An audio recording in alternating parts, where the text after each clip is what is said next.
Halo semuanya, selamat datang di channel Hidup Pakai Cheat, di mana kita akan memainkan sebuah game yang berjudul Kehidupan. Ambil kontrolmu sekarang dan mari kita mulai.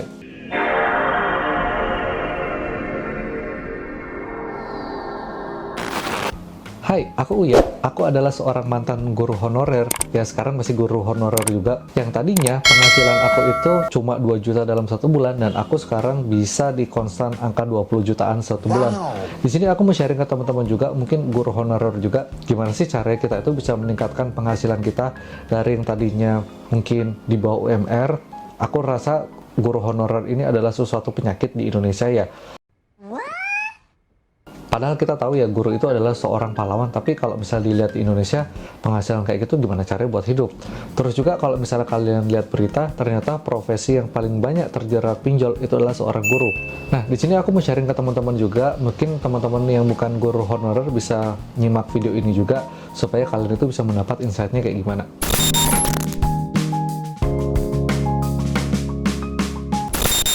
Aku mau cerita dikit perjalanan aku bisa dari awal sampai sejauh ini ya.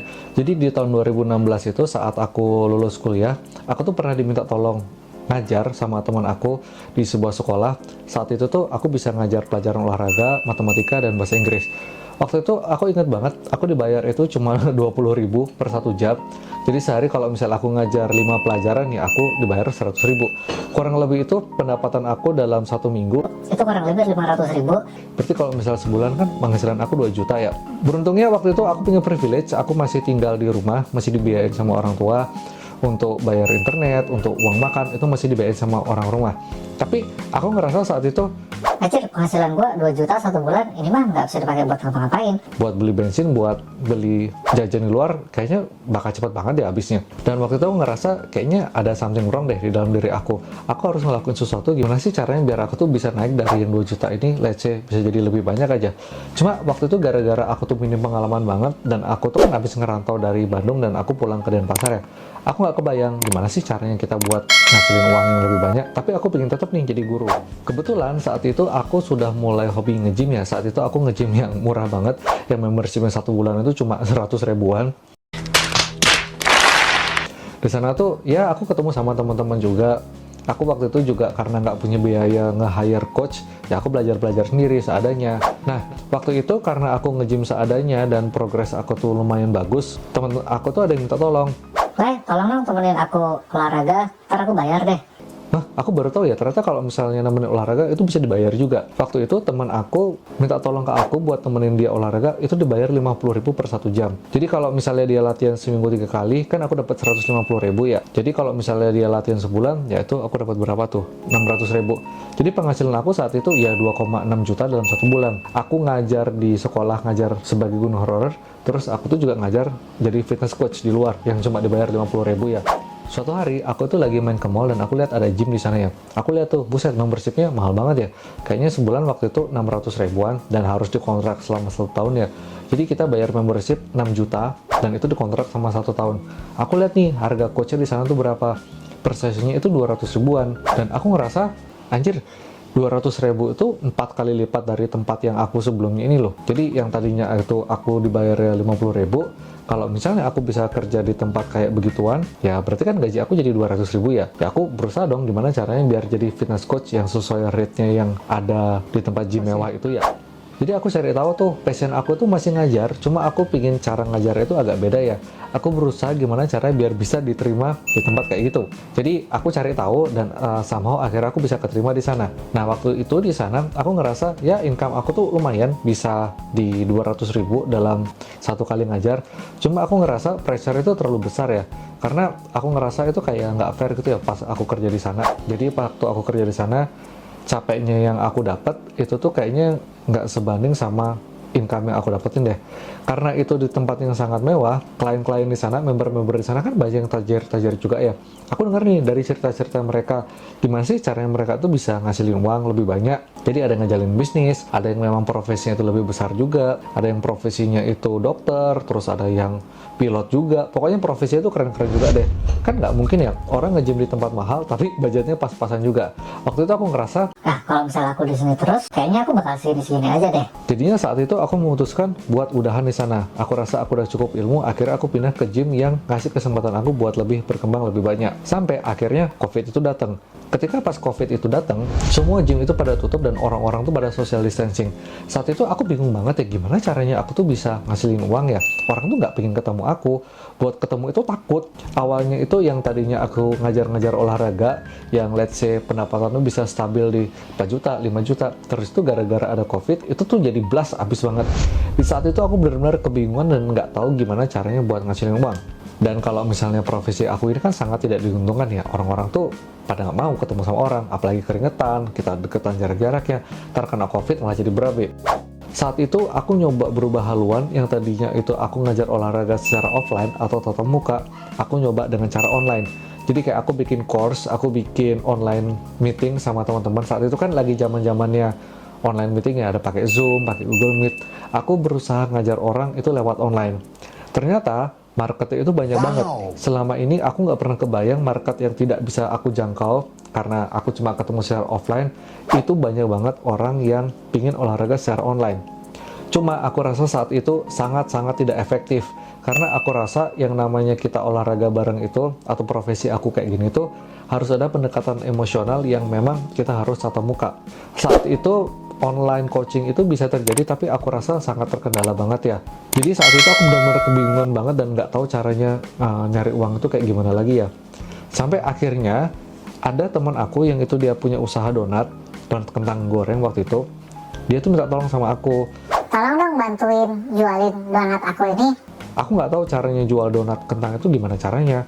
Kayak apakah aku harus datang naruh-naruh donat itu ke toko-toko atau harus kayak gimana gitu.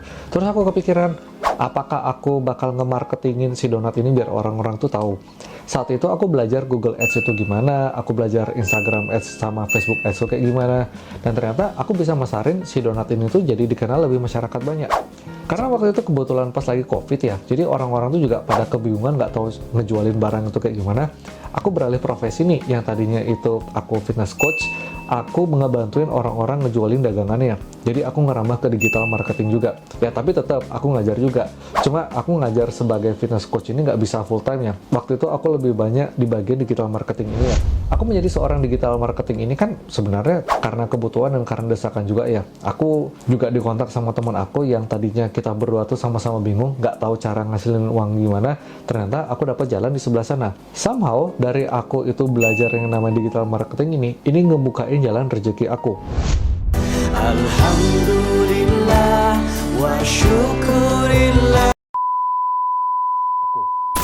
Tadinya yang aku nggak paham bagaimana cara itu beriklan, caranya itu make a deal sama orang, caranya itu bernegosiasi sama orang, caranya orang itu bisa percaya sama kita.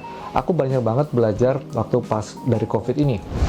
Sampai suatu ketika keadaan COVID ini kan sudah mulai berkurang lagi ya. Aku kayaknya kalau misalnya ngajar di gym itu kayak sudah bisa lagi dan orang mulai berani buat tatap muka.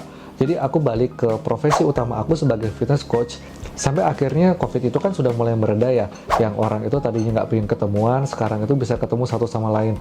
Profesi aku yang tadinya fitness coach ini sepi, ini pelan-pelan mulai muncul lagi, pelan-pelan mulai ya naik lagi lah. Jadi aku mulai bisa ngajar orang dengan tatap muka. Saat itu aku kan sudah pernah belajar digital marketing dari ngebantuin usaha temen aku yang jualan donat ini ya. Aku berusaha nge-marketingin diri aku sendiri yang profesi fitness coach ini. Somehow ternyata dengan aku itu ngejual diri aku lebih banyak lewat digital marketing ini, itu bisa nambah-nambah pemasukan dari yang klien nggak pernah aku kenal, dari klien yang nggak pernah aku tahu, itu jadi banyak banget.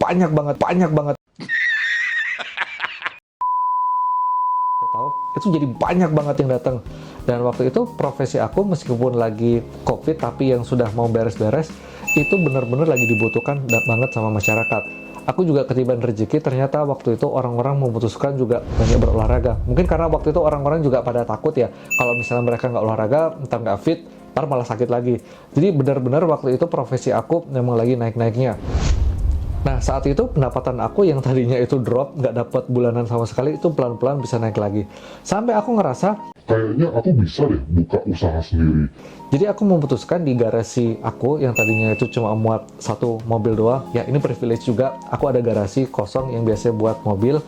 itu aku jadikan gym. dengan alat seadanya aja. Alatnya benar-benar terbatas banget. Waktu itu aku cuma punya bench sama dumbbell doang. Ya nggak apa-apa, aku pakai itu aja dulu. Aku mulai dari segitu dulu, dan aku mulai nge-marketingin diri aku dan gym aku yang ala kadarnya ini. Ternyata ini bisa dilakukan banget. Pertamanya itu aku ragu banget ya waktu pas aku ngejalanin studio yang sangat kecil itu. Habis aku lihat di YouTube, habis aku lihat beberapa fitness coach yang punya studio di rumah, ternyata mereka nggak minder kok kalau misalnya mereka itu punya studio yang kecil aja. Dengan alat seadanya, bisa kok sebenarnya kita itu ngajar ke orang lain juga. Jadi kurang lebih proses perjalanan aku itu lumayan panjang. Itu terjadi di tahun 2016. Aku tetap stay di dalam profesi aku ini sebagai pengajar karena memang aku ini suka ngajar ya. Mungkin passion aku tuh lebih di sana ya. Cuma kayaknya aku lebih banyak ngajar ini di bidang olahraga deh. Somehow juga aku itu masih ngajarin orang les matematika, bahasa Inggris, tapi di level SD ya. Cuma untuk saat ini memang aku ngefokusin aku itu buat ngajar fitness ya. Dan beruntungnya aku juga terus berusaha ningkatin kualitas diri aku yang tadinya itu aku nggak ngerti banyak hal. Sekarang aku tuh bisa, ya skillnya bisa dibilang lebih jago daripada aku yang dulu lah. Dan aku sadar bahwa aku ini nggak bisa kerja sendirian ya. Aku terkendala waktu pas aku itu memfokuskan semua dirinya itu di aku sendiri, aku tuh sampai capek sendiri. Jadi untuk marketinginnya aku sendiri, terus aku buat ngajar aku sendiri, aku buat salesnya aku sendiri, pokoknya semuanya tuh aku lakuin sendirian. Dan aku sadar itu tuh masalah banget ya, yang namanya kita kerja itu nggak bisa sendirian, butuh tim juga. Akhirnya aku pelan-pelan belajar mendelegasikan tugas aku tuh ke orang lain. Jadi ada yang jadi resepsionis, sampai akhirnya aku tuh juga bisa nge-hire staff yang bisa ngajar di tempat aku juga. Nah, dengan demikian, yang tadinya itu income aku awalnya pas-pasan banget sebagai guru honorer, ini kan sebenarnya profesi aku bisa dibilang sekarang ini sebagai guru honorer ya. Tapi aku berusaha buat meningkatkan kualitas diri aku yang mungkin cuma awalnya itu terima nasib doang. Ya udahlah, aku dapat murid segini, ya udah aku segini aja. Aku berusaha tuh, apa mungkin ditabrakan sama keadaan COVID juga ya, yang bikin aku tuh jadi susah banget. Sehingga tuh aku jadi mikir nih, gimana caranya yang tadinya aku itu nggak kebayang dapat klien itu kayak gimana, sampai bisa sejauh ini. Jadi buat teman-teman yang profesi sebagai guru honorer, aku rasa kalian bisa meningkatkan kualitas diri kalian. Itu nggak cuma dari ngajar itu aja deh. Banyak hal yang bisa dilakukan selain cuma ngajar murid-murid itu aja. Karena kalau misalnya kalian saingan sama guru honorer juga, itu bakal banyak banget guru-guru yang kayak gitu juga. Kalau misalnya kalian itu nggak stand out, kalian itu nggak lebih baik daripada teman-teman kalian guru honorer, Ya udah kalian tuh bakal dapat segitu-segitu aja. menjadi guru honorer ini kan sebenarnya pekerjaan yang bisa dibilang fleksibel ya. Kalau misalnya kalian bisa buka les terus ngajar di rumah, satu anak kalian itu patok 100.000, kalian itu ngajar 3 anak sekaligus, kalian itu bisa dapat 300.000 loh dalam 1 jam. Nah, tinggal sekarang bagaimana kalian memasarkan ini. Aku nggak bisa ngasih rekomendasi gimana caranya mengajar yang terbaik ya, itu terserah kalian. Mungkin kalian itu juga punya teman-teman yang profesi sebagai guru juga. Kalian tinggal contek aja nih, gimana sih caranya dia tuh bisa mendapatkan murid atau klien lebih banyak. Kalian bisa pelajari, bisa lihat tiru caranya mereka, ambil yang baik-baiknya aja. Mungkin kalian bisa ketumpahan rezeki dari caranya mereka itu ya. Nah, segitu dulu video ini, mudah-mudahan bermanfaat. Like kalau kamu suka, dislike kalau kamu suka. Mungkin kita bakal ketemu dalam kesempatan. Dah.